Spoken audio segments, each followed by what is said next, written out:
از زمانهای گذشته هرات سرزمینی است دوست داشتنی و خودمانی در همسایگی آفتاب. دیاری زیبا، تاریخی و تحسین برانگیز. مرکز علم و دانش با هنرمندان بی‌نظیر. مردمان این دیار بسیار زحمتکش و بردبارند و در غنامندی این شهر همواره کوشیدند.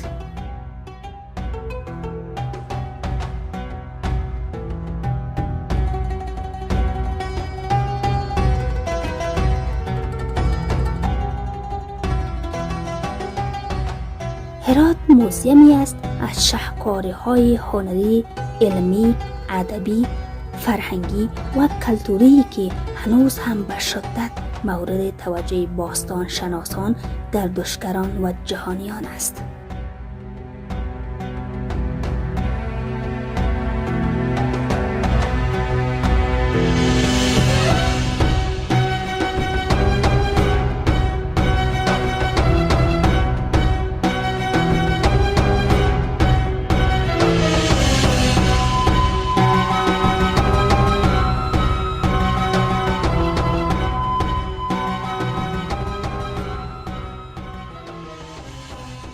یکی از آثاری که همیشه مورد توجه فرهنگیان و گردشگران بوده است، منظر جهاد هرات است.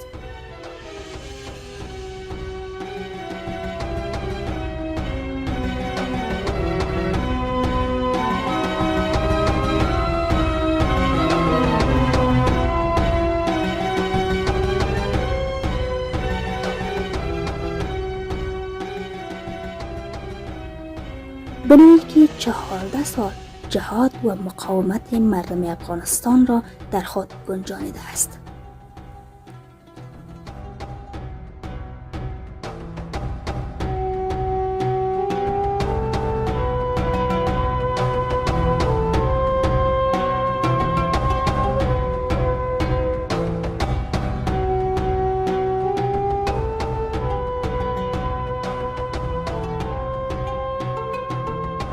منظر جهاد بنایی است که در دامنه‌های شمالی شهر هرات واقع است.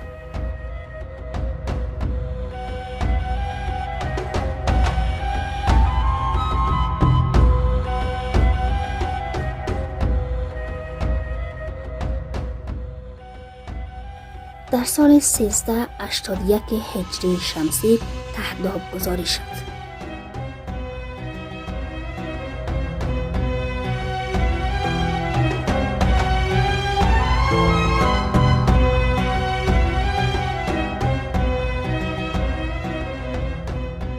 هدف از ساخت این منظر گردآوری و حفظ و نگهداشت آثار بجامانده از جهاد و مقاومت مردم افغانستان در طول 14 سال جهاد بوده است.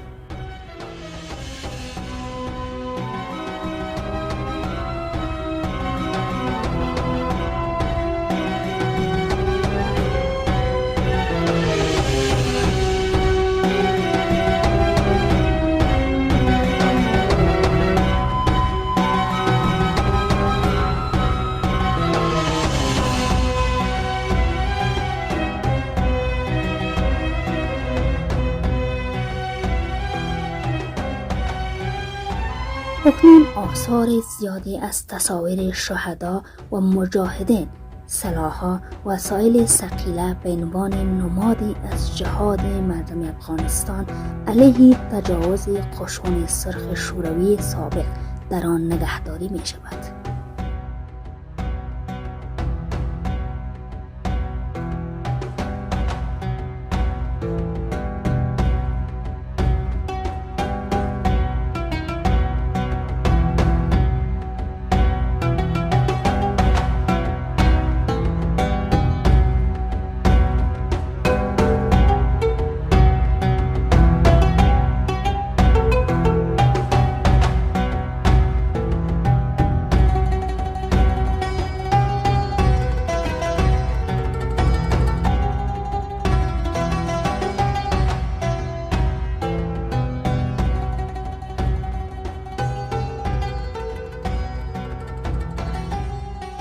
منظر جهاد در زمان ولایت امیر اسماعیل خان به منظور حفظ ارزش‌های جهاد تأسیس شد و به نام موزیم ملی جهاد مردم افغانستان مشهور گردید که قسمت‌های بیرونی این بنای دایروی شکل با کاشی‌های منقوش و معرق و سوانح تعداد زیادی از شهدای دوران جهاد مردم افغانستان تزیین شده.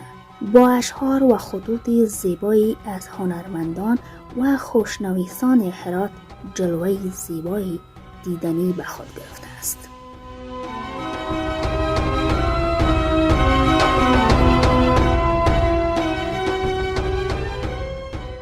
منظر جهاد فضایی در حدود 5 جریب زمین را احتوا کرده است که ساختمان آن در وسط این محدوده قرار گرفته است.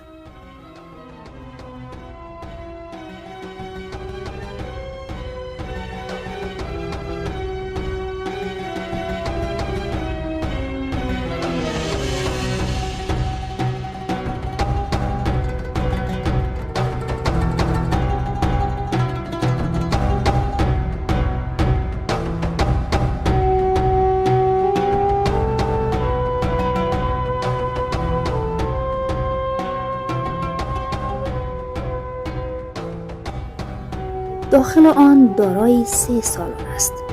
2 سالن آن با انواع و اقسام تسلیحات سبک نظامی که در زمان جنگ مورد استفاده قرار می گرفته مزین شده است.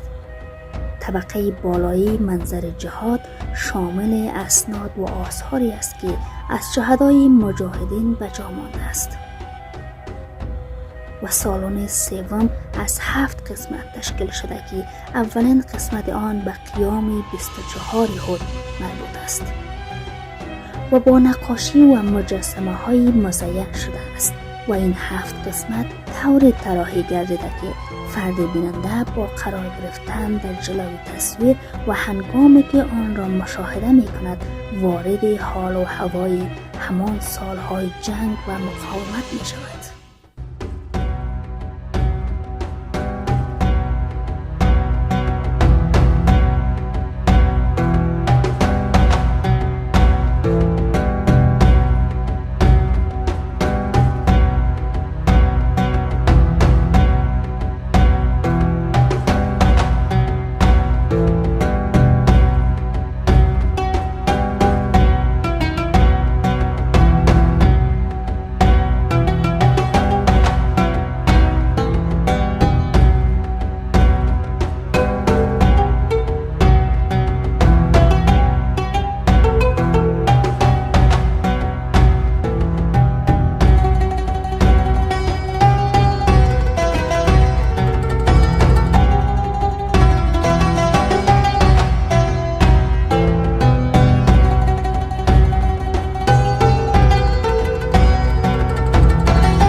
منظر جهاد با پیشنهاد هنرمند چیره دست هرات استاد سروری پیشنهاد شده بود که مورد قبول حکومت محلی وقت واقع گردید.